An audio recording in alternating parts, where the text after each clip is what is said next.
বাদর থেকে তোমাদের মানুষ বানিয়েছি আমরাই।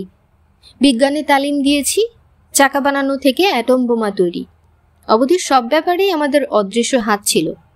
আর এসব যা দেখালুম তোমায় সবই বুঝরুকি বটে, তবে আসল ভগবানও একজন আছেন, কিন্তু তত দূরে তোমাদের ধারণা পৌঁছয় না বলেই এই আমাদেরই তোমরা এতকাল ভগবান ভেবে পুজো আচ্চা করে এসেছ।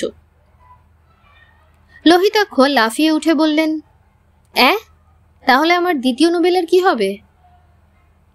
তার আমি কি জানি, আমার বর ফলে কিনা তা আমি জানি না। লোহিতাক্ষ রাগে কাঁপতে কাঁপতে বললেন, ইয়ার কি হচ্ছে?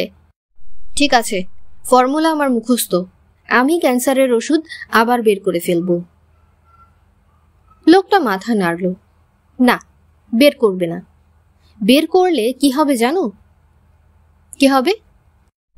তুমি যে রোজ চুষি কাঠি ছাড়া ঘুমোতে পারো না, সে কথা সবাইকে জানিয়ে দেব। কথাটা ঠিক।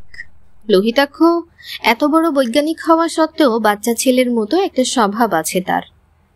এখনো চুষি কাঠি ছাড়া তিনি ঘুমোতে পারেন না, কিন্তু সে কথা বাড়ির লোক ছাড়া কেউ জানে না।